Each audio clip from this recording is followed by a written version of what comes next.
এই রেসিপিটা কিন্তু অবশ্যই বানিয়ে দেখো। প্রথমেই ধুয়ে রাখা চিংড়ি মাছ এবং মুসুর ডালকে মিহি করে বেটে নিতে হবে। আজকে ইউজ করব Agaro elite rechargeable mini electric chopper. এই পোর্টেবল চপারটা ইউএসবি কেবল দিয়ে চার্জ করে প্রায় 30 মিনিটসের মতো তোমরা ইউজ করতে পারবে। কোফতা বা মুইঠায় দেওয়ার জন্য প্রয়োজন হয় মিহি করে কুচনো সবজি, আর আগারোর এই মিনি চপারটা কয়েক সেকেন্ডে সেটা করে দিল।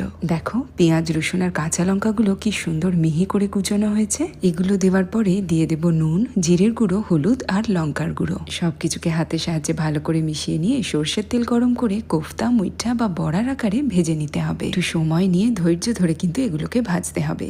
এরপরে সেদ্ধ করে রাখা আলুর টুকরোগুলোকে ভেজে তুলে নেব। জিরে, তেজপাতা, শুকনো লঙ্কা ফোড়ন দিয়ে পেঁয়াজ, আদা, রসুন, টমেটো, কাঁচা লঙ্কাকে বেটে তেলে কষিয়ে নিতে হবে। হলুদ, লঙ্কার গুঁড়ো, জিরে, ধনে গুঁড়ো দেব এবং সাথে পরিমাণ মতো নুন, চিনি দিয়ে রান্না করতে হবে। তারপর ভেজে রাখা আলুগুলো মশলার সাথে মিশিয়ে নিয়ে 2 কাপ গরম জল দিয়ে দিতে হবে। আলু একটু নরম হয়ে এলে ভেজে রাখা মুইঠা বা কোফতাগুলো দিয়ে 5 মিনিট রান্না করতে হবে। গরম মশলার গুঁড়ো, ঘি আর কাঁচা লঙ্কা কুচি ছড়িয়ে দিলেই তৈরি হয়ে যাবে গরম গরম ডাল চিংড়ির মুইঠা বা কোফতা। বাড়িতে কিন্তু অবশ্যই এটা বানাবে। আগারোর মিনি ইলেকট্রিক চপার আমার প্রতিদিনের রান্নাকে খুব সহজ করে তোলে।